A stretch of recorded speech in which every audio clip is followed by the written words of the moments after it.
네, 우리는 금융시장에 몸담고 있지만 그 어느 때보다도 실물 경기가 매우 위태로운 상황입니다. 오늘 이분을 모시고 나눠보겠습니다. 현재경제연구원 주원 연구실장입니다. 시장님 안녕하십니까? 예, 안녕하십니까? 일단 녹록치가 않습니다. OECD, 월드뱅크, IMF 전반적으로 성장률을 하향 조정하고 있고 더구나 OECD는 올해 한국의 성장률을 이제 3자가 없는 것 같아요. 2.7%로 하향 조정했기 때문에 전반적으로 어떻게 좀 보세요? 아무래도 우크라이나 사태 영향이 많이 반영이 된 것 같아요. 최근에 이제 세계은행도 그렇고 IMF도 그렇고요.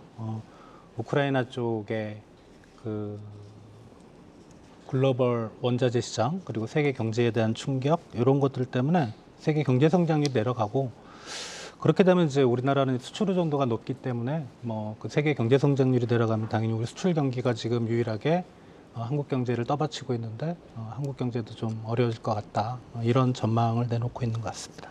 네, 경제 성장률 전망치는 내려갔고 하향 조정이 됐지만 반면에 물가 상승률 전망치는 계속 높아지고 있습니다. 예. 이른바 이게 스태그플레이션이겠죠. 배경을 어떻게 보면 좋을까요? 아무래도 이제 물가 상승률이 높아진 거는 원자재나 유가가 많이 올라서인 것 같은데요. 근데 우크라이나 사태가 터지기 전서부터 사실 유가하고 원자재 가격은 계속 올랐고, 그렇죠. 우크라이나 사태가 터지고 나서 유가 기준으로 이제 배럴당 $100를 넘어서면서 그게 더 이제 극대화된 건데, 이런 부분이 좀 난감하죠. 원래 성장률하고 물가 상승률은 같은 방향으로 움직이는 게 정상인데, 지금 성장률은 떨어지고 물가는 오히려 올라가니까 이건 이제 스태그플레이션이라고 얘기하시는 분들이 있긴 한데요. 근데 스태그플레이션은 사전적으로는 성장률이 일단 마이너스가 한 2분기 이상은 나와야 스태그플레이션이라서 스태그플레이션까지는 아닌데 근데 지금 우리가 받는 느낌, 성장률이 급격하게 떨어지는 느낌은 거의 마이너스다. 그래서 스태그플레이션의 개념을 좀 확대하면 지금 스태그플레이션이라고도 할 수 있을 것 같습니다. 네, 말씀 주셨던 것처럼 사실 최근 여의도에서는 체감적인 스태그플레이션이다 이런 얘기도 있는데요. 현대경제연구원에서 2분기 동향 자료를 발표했어요. 보니까 코로나가 엔데믹으로 전환된 2분기 높은 물가와 기업 투자 심리가 나빠질 수 있다. 자, 근거는 어떻게 말씀하고 계세요? 일단은 올해 들어서 그 우리나라 설비 투자를 보면은 그 1분기에 이제 마이너스가 일단 나와 있고요. 그리고 4월에도 보면은 속보치죠. 이제 산업활동 동향의 설비 투자를 보면은 역시 마이너스가 크게 나와 있습니다. 그리고 설비 투자 선행 지표가 우리가 이제 자본재 수입액 바깥에서 기계를 사오는 그 증가율하고 그다음에 국내 기계 수주액 증가율을 보면 다 급격하게 하락하고 있는 걸로 봐서는 분명히 이제 투자가 안 되고 있는데 여러 가지 원인은 있겠지만 크게 두 가지 요인이라고 보거든요. 그러니까 첫 번째는 최근에 이제 금리가 너무 높아지니까 투자를 하려면 기업들이 자본 조달이 필요한데 그 자본 조달 비용이 올라가는 거. 그리고 두 번째가 말씀하셨던 인플레인데 인플레는 가계 소비 쪽에서도 악영향을 미치는데 기업들이 이제 설비 투자를 하려면은 공장을 짓거나 기계를 사와야 되는데 그게 가격이 너무 높아지니까 기업들이 너무 좀 꺼리고 있는 거죠. 그래서 인플레가 기업의 설비 투자에까지 악영향을 미치는 게 이제 지금 상황이라고 보시면 될 것 같습니다. 네, 근데 말씀 주셨던 것처럼 이런 것 같습니다. 사실 금리가 높은데요. 한국 경제의 또 다른 문제점 중에 하나가 기업이 현금이 워낙 많다. 그러니까 현금 유보율이 워낙 많은 상태에서 지금의 금리 인상이 과연 기업이 투자하지 않는 거에 대해서 이유가 될 건가에 대한 우려감이 하나 있고 또 하나는 아까 말씀 주셨던 것처럼 물가가 높긴 한데요. 결국 소비자한테 전가하면 그만 아닌가에 대한 생각도 좀 있습니다. 이 두 부분 때문에 혹시 기업이 투자하지 않는가에 대해서는 어떻게 생각하세요? 첫 번째는 우리가 보편적으로 기업들이 돈이 많다고 하는 건 정말 손꼽을 만한 그런 큰 기업들이고 우리 전체 설비 투자는 큰 기업들도 비중이 상당히 크긴 하지만 중견이나 중소기업들도 투자 비중이 높거든요. 그래서 좀 일부에 해당되는 얘기다라고 생각이 되고 두 번째는 가격 정가의 얘기인데요.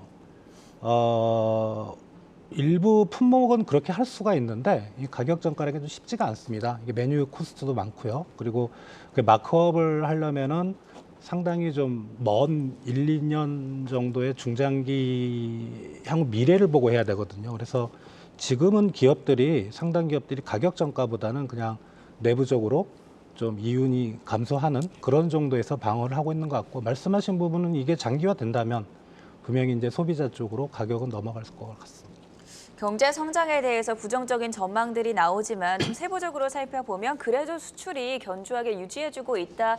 일막의 긍정적인 평가들도 있는 것 같은데요. 네. 수출의 견조함에 대해서는 어떻게 전망하세요? 우리 수출 증가율하고 세계 경제 성장률을 딱 놓고 보면 예. 정확히 일치합니다. 그러니까 이번에 주요 기관들 IMF, OECD나 그다음에 월드뱅크가 세계 경제 성장을 크게 낮췄잖아요.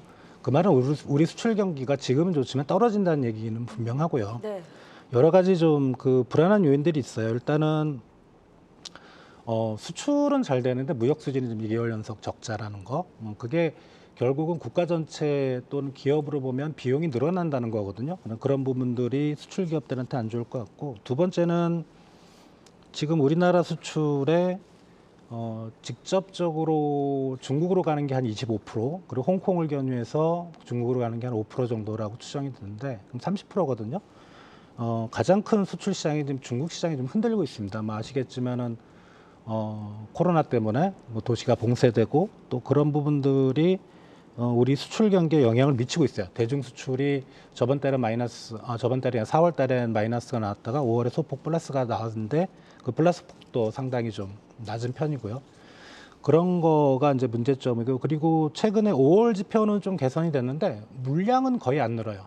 그 수출 단가만 올라서거든요. 이 말은 바꿔 말하면 수출 단가는 갑자기 급격하게 꺼질 수가 있습니다. 극단적으로는 하반기 어떤 달은 수출이 마이너스가 나올 가능성도 있는 거죠. 그래서 우리 수출 경기를 좋다고는 앞으로 좀 보기는 어렵다, 그렇게 생각이 됩니다.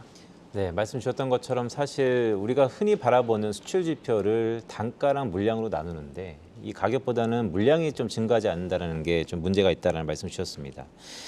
경제 주체들마다 상하방 리스크가 있다라는 말씀을 주셨어요. 그게 얼핏 듣기로는 또 양비론으로 우리가 확대할 수 있을 것 같은데 어떤 유의미한 지표를 꼽으자면 어떤 지표를 꼽을 수 있겠습니까? 일단 가계 기업 정부에 저희가 이제 보고서를 내면서 상방 리스크, 그러니까 좋아지는 쪽과 그다음에 하방 리스크, 나빠지는 쪽을 말씀을 드렸는데, 무게 중심은 세 경제 주체마다 사실은 보고서 내용을 좀 살펴보면 아래쪽입니다. 그러니까 내려가는 쪽이 많고요.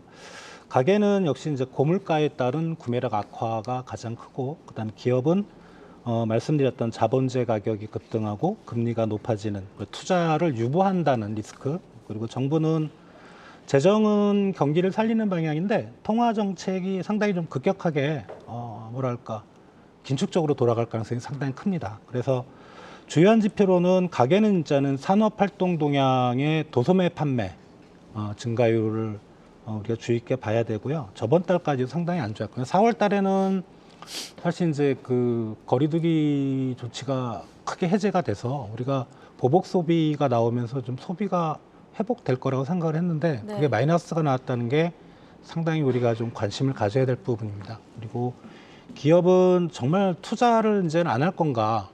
특히 이제 투자 지표 중에 ICT 관련된 투자도 역시 마이너스가 나왔거든요. 그래서 그 부분을 우리가 중점적으로 봐야 되고요.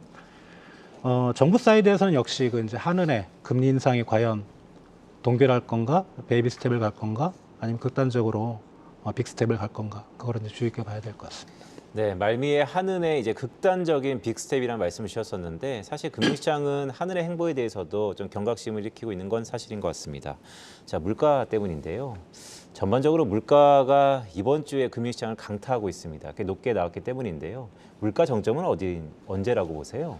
우리나라로 치면 가장 가능성이 높은 달은 이제 6월 달이고요. 6월이요? 예, 5월은 5%대 한 중반 정도 나왔는데 그게 이제 기저효과가 좀 크게 작용합니다. 작년 4월, 5월, 6월 물가 상승률이 아니고 소비자 물가 지수 자체를 보면 이례적으로 옆으로 행보하고 있거든요. 그래서 지금은 계속 지수가 올라가는 모양새고요. 갭이 점점 커지면 물가 상승이 높아지는 건데 그게 올해 6월까지는 그 효과가 상당히 크게 작용할 것 같아서 6월은 아마도 뭐 제가 장담할 수는 없지만 6%대 물가 상승률을 아마 보시게 될 것 같아요. 6%요? 예, 그래서 6월 달에 6%면 저희가 사실 6월 달 경제 지표를 7월에 받아보지 않습니까? 네, 그렇죠. 그러면... 그러니까 7월 초에 6월 소비자 물가 상승률이 나오는데 한은 금통위가 이제 7월 중순쯤 하죠. 그러면 이제 한은 금통위가 그 6월 나온 소비자 물가 상승률을 보고 금리를 결정해야 되는 아주 난감한 그런 상황일 겁니다. 네, 현재 물가 상승 정점은 어디고 그리고 한국은행 7월 금통위를 주목해봐야 한다는 점까지 전해주셨습니다. 지금까지 현대경제연구원의 주원 경제연구실장과 함께했습니다. 대단히 고맙습니다. 감사합니다.